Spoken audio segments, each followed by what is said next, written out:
Well, hello there, motherfuckers, and welcome to your Smackdown review. After a disappointing Raw after Mania, everyone says it's going to be such a great show. People will say it's even better than Mania. I wasn't really getting a lot out of this. People are still very happy about Ember Moon, and I might have put her over to a certain degree, but for me, it was Lashley showing up, 5 minutes of Lashley, not even 2 minutes of Lashley. That was probably the highlight, but everything else felt basically the same. And, SmackDown really didn't feel like it was moving forward either. And, of course, it's much like Raw. Something about SmackDown, it just feels more insulated. It just feels more cut off from the rest of the world. I don't know what it is. It feels more closed in, cheap. It feels more like a B show. And it wasn't like that a year ago. Actually, I said SmackDown was better when The Miz was here and stuff, and we had more of Cena on a consistent basis. SmackDown was more stimulating, and Raw seemed like it was more of like the indie show. Now it seems like, Raw is still pretty indie, but SmackDown is basically the same, and it actually feels worse. So we started off with a big announcement from Shane. Daniel Bryan has quit his position as GM. He's going back to becoming a full-time wrestler, so there goes all the rumors about, is Daniel Bryan going to be a part-time wrestler? No, he's going to basically take his career into his hands again. And like I said, I really hope that this is not a repeat, because it's already happened twice before. Daniel Bryan getting injured with concussions. I mean, just because he's cleared doesn't make him any less prone to concussions, especially the style that he's going to be working, especially now that a lot of the workers have changed. And, this is the selfish reason why a lot of people want him to come back. Not because of the Daniel Bryan magic, but people want to see all these dream matches. They want to see him wrestle these high-risk matches with AJ, Zayn, and Owens. I'm not saying that I don't want to see an AJ Bryan match, and we got that tonight. So Paige was announced, the GM, to cut to the chase. And how do I feel about this? I like Paige. I've talked about how Paige is very likable. She's got a charisma that a lot of the other girls don't have, but her as GM, it's just, it didn't work with AJ, and I will say that Paige has more charisma than AJ did, meaning AJ Lee, CM Punk's wife when she was here, the crazy girl. It didn't really work. There's something about an authority figure that I feel that they should be a bit tougher, and probably picking a woman wasn't the best way to go here. But with the whole women's revolution thing, they're going to feed into that. Everything's got to be equal. If the men are going to have a Royal Rumble, then we got to have a Royal Rumble. If they're going to have an Elimination Chamber, then we have to have an Elimination Chamber. And then there's some stirrings about a women's tag title, which sounds like a fucking disaster, because what tag teams do they have for the women when each show has like about 8 women to go around? Unless they start really bringing up some NXTers, and we got 2 more on the show, but we'll get to that. So she makes a match for AJ and Daniel Bryan, and I'm not really sure if that, if it was planned or not. Did they know the fans were going to chant for that specific match? I guess they're gonna go for the main eventer right away. You notice they didn't cheer for Nakamurphy. Whatever the case may be, this is going to be our GM, and I don't think that's going to change anytime soon, especially with the whole women's thing going on at the moment. The Usos defeated New Day. It's like I said, it's after WrestleMania, and we're still getting the same matches. Instead of introducing a new tag team or at least giving us a different kind of match, it's New Day versus the Usos. Take, fucking 93. I mean, we're on like how many matches with these guys? It would have meant so much more if they kept their Hell in the Cell match, which was actually really good. And I put that match over big time. I thought that was a great match. I thought that they should have made that the last match, that as advertised. It'd be the final battle, but, sure enough, we're having that. How much sense does it make to go back to having regular tag matches already, when you've already had the Hell in the Cell match? It looks fucking stupid. And, like, if the Bludgeon Brothers beat both tag teams, the Usos going one-on-one with them, is that really it was pretty much a handicap match at WrestleMania. It's like a 4-on-2 match. So having one-on-one, again, it seems like a step back. We already saw the better match, so now you're giving us a lesser-than match. Naomi defeated Natalya. I strongly believe that Naomi should have held on to the title a lot longer than she did. I'm happy to see that they gave her the win at the Battle Royal, but, nobody even fucking cares it because it happened on the pre-show. It's the same thing with Matt Hardy. If it was on the main show, you would have had at least 1 million more people or so watch it. So what was the point of putting it on the pre-show? You're going to have these supposedly big moments. I'm kind of surprised that, after WrestleMania, they have a recap of everything, and they showed us the pre-show. They're better off not even calling it the pre-show then. Like, if that's the case, if they're going to make WrestleMania that long, did you ever think about that? It made sense to have a pre-show on Sunday Night Heat prior to pay-per-views, so you could see a free match, and then you could make your decision if you wanted to go on to your pay-per-view channel and order it. But now it doesn't make any sense, because now the pre-show, the pre-show is available on YouTube, but you're there on the network anyway. If you're probably watching WWE now, you're part of the niche audience, so you're going to probably own the network anyway. So, I'm just saying, like, what's the point of calling it the pre-show? I mean, I really don't think anyone's signing on to YouTube to watch the pre-show. It was different when you turn on Sunday Night Heat on MTV or USA and like, oh shit, there's a pay-per-view, you know what? And you're watching the build to these matches, and then they show you like a match. I'm like, oh, I want to see more of that. I'm in the mood for some wrestling, and then you'd order the pay-per-view. So that's when it made sense to have a pre-show. Now it really doesn't make sense to have a pre-show. And I know people are going to say, oh, well, there's preliminary bouts in the UFC, and Nakamurphy cut a promo backstage, a very brief one, but I liked how they did this. You had what's-her-name interviewing him, asking him about his actions at Mania, and he just responded, sorry, don't speak English. And I thought, something, I actually popped for that big time. I thought that was clever. I like the fact that they're playing off that he's bad with the English language, and he just uses it as an excuse to not answer the question. The heel Nakamurphy has potential. I didn't like him at Mania with the stupid kicks he was doing to get AJ out of the ring, but there's promise here. Well, put it this way. I'm not saying I'm going to show up in these videos with a Nakamurphy t-shirt and start putting him over big time, but I will say there is definitely more potential in a heel Nakamurphy than the face Nakamurphy.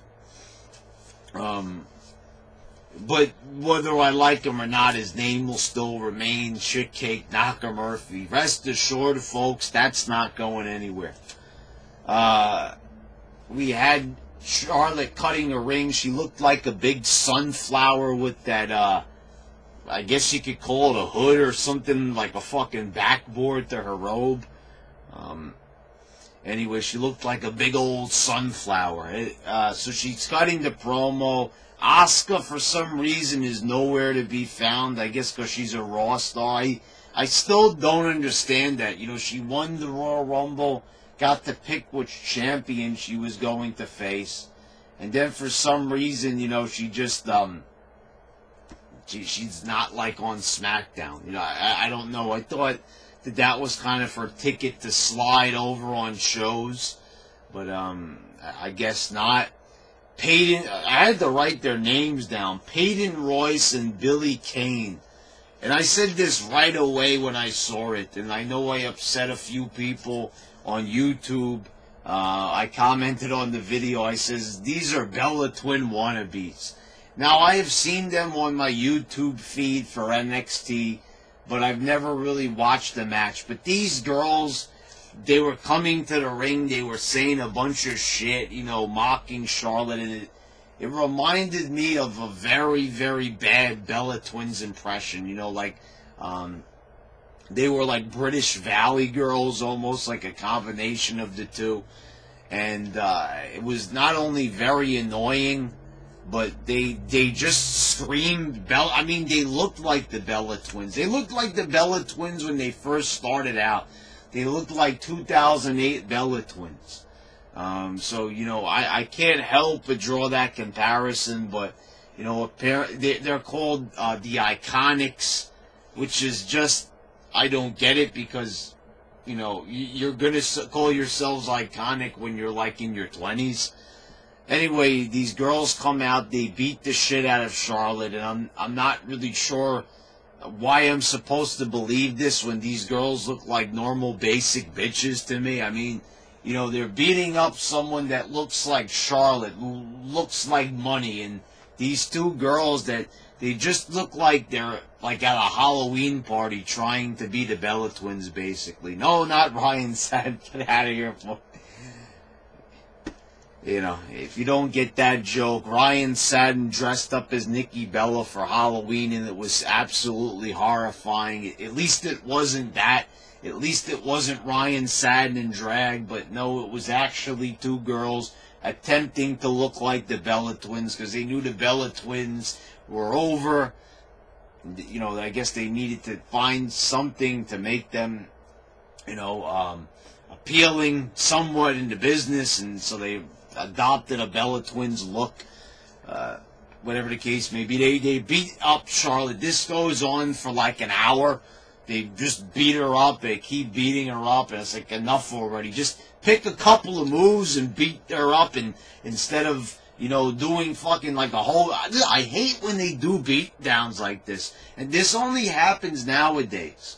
Sometimes they do a prolonged beat down in order to make a point, but now it's way too much. Now it's like a whole fucking match. They're doing wrestling moves during a beatdown when it should resemble more of a street fight. You know, it's enough already with this nonsense. They do a power bomb, they do 1,000 other moves. It's like, make your point, do a few moves, and be on your way. Then Carmella comes out to cash in, and here's where I'm going to go on a little rant here, because this has been going on for way too long. Carmella has attempted to cash this shit in for like several months now already. You've been pulling the same thing with her and Charlotte. I'm not, okay, I've got no issues with that she's trying and they're making it a bit comedic. Well, I don't know what happened, but ever since they got rid of Ellsworth, it was like they forgot about Carmella. She was cutting great promos. She had tremendous heat. Remember when all the smarks were getting on her for winning Money in the Bank because they wanted like one of the other women to win it, like Becky Lynch or something? And, you know, they were mad because Ellsworth helped Carmella win, and I thought it was a great way to get heat on her. And, you know, remember they redid the match because everybody got so upset we had to watch the same match twice because of all the smarks complaining on the fucking internet. You know, and actually McMahon gives in to all the complaints. Okay, so, she had a lot of heat on her, and then they just kind of fell by the wayside. They put Carmella on the back burner.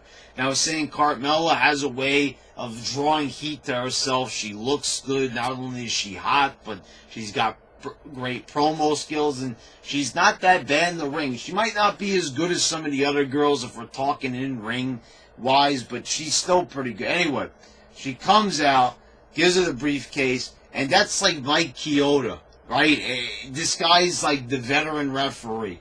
He's been there, since Earl Hebner left. He's been there for so fucking long, right? So hands him the briefcase. He's cashed in these things before. He's looking all confused. What? I mean, like, what is the guy retarded? I mean, honestly, they've been doing Money in the Bank for 12 years already, right? WrestleMania 21, they've been doing this shit forever. Money in the Bank cash-ins. It's not a new concept at all. It's, this shit's been going on. People have been cashing in Money in the Bank for a while. Why does the referee look like she was telling him that he got anally probed or something? He's looking all confused. And he's already done this before. She's already ran up to the referee numerous times, and it might have even been Mike Chioda a few of those times. And you've seen this already from different wrestlers cashing in. Why does it take so long? I remember when Edge cashed in, when all these other wrestlers cashed in, Jack Swagger, you name it, Dolph Ziggler. They handed the briefcase in. They'd ring the bell right away. Now it's like they got to go through a whole fucking process. Like people got to get vetted. They gotta fingerprint you. You gotta fill out an application form. I mean, what is this nonsense?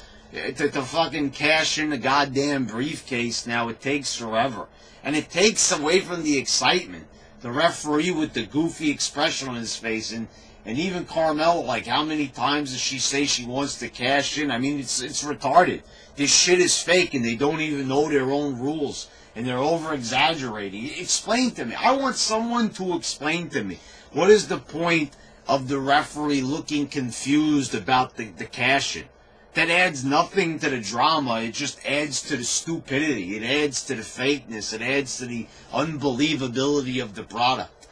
I know somebody could probably defend this in some way, and if so, please do so in the comments. Because I find this to be extremely annoying because it keeps on happening. And if we're going to have Money in the Bank cash-ins going forward, we can't keep having this same fucking nonsense. It takes a billion years. Meanwhile, Charlotte's recovering. I understand that the other wrestler has to get to their feet. And maybe they were buying time, but this was annoying. It really was fucking annoying to watch this. So Carmella hits a kick. She gets the pin, and we got the new champion. And I'm happy for her. She deserves it, especially after all the mistreatment. But I will say this. I mean, like, this is what I mean. She's won the belt, and, they barely even booked her to appear on TV. That's the only time they booked her, to come out and do a failed cash-in. And I have to ask, what the fuck is the point of, you give her the title, you give her this accolade now. And it's like people are going to ask, well, where was she when everybody else was having tag matches on SmackDown? And you notice, where's the Riott Squad? From this whole show, we had 1,000 matches with Ruby Riott, Sarah Logan, Liv Morgan. Where are they now? It's funny that they did that. Where was the Riott Squad during this? They picked the two average-looking girls, the two girls that look like the rip-offs of the Bella Twins, and you had the Riott Squad that you were building for months and months. So it's like, why didn't they do the beatdown? You can make the argument, well, okay, well, they waited so long that the Riott Squad was not there. It still would have been, I think, a little bit better than having Royce and Billy Kane of all people. I mean, even those names, even those fucking names. I mean, Peyton Royce and Billy Kane. Well, you know, this is supposed to be a tag team that's going to take over SmackDown. This is the... I don't know, guys. Anyway, like I said, good to see that they finally did the cash-in already. It's, you know, we kind of knew that it was going to, if it wasn't going to happen at Mania, it was going to happen after Mania. It's just they waited so long. It's like it takes all the wind out of her sails. Orton defeated Rude and Rusev in a triple threat match. Now we're back to Jinder and Orton again. We already saw this match numerous times for the world title, and then we get to watch it for the U.S. title. Why not? You know, fresh matches, it's not happening. You know, after Mania, you thought maybe you would get a fresh matchup. No, we're back to the same thing again. And, like, I don't get it. Like, after Mania, it's always been the tradition that you usually, everything resets. We get new feuds, new matches, new wrestlers. Okay, we're getting the new wrestlers, but the new matches are not there. It's the same feuds. Even the same failed feuds that are not over, they're still going to continue them anyway. And then we got our main event. It was AJ and Daniel Bryan fighting to a no contest when Nakamurphy interfered, and he beats them both up.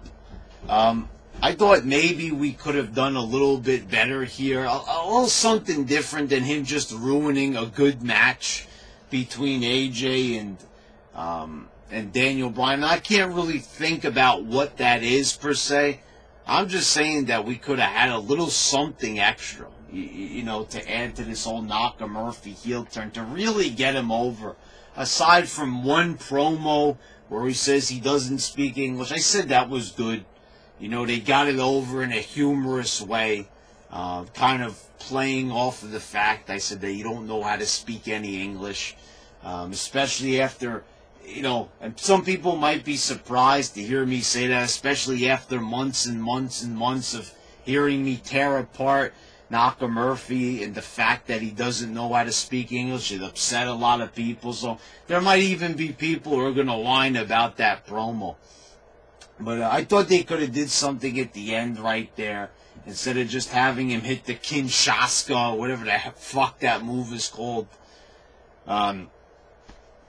They could have found a better way to try to really get him over as a heel instead of interfering in that match. Do something a bit more creative. So, you know, what did I like better? The Raw after SmackDown? I mean, the Raw after Mania or the SmackDown after Mania? You know, I guess they were really, like, kind of even in the way. Probably a bit even. I mean, like, you got the Carmella Cash-In. You had Bobby Lashley returning. I guess maybe Raw slightly because of the Lashley return, but, you know, everything else. And where were all, like, the top stars? Like, you know, top stars. Like I'm saying, no Cena. You know, how great would it have been on Raw to hear Cena respond to The Undertaker squashing him? Asuka, you know, where was the female Nakamurphy? You know, she was nowhere to be found.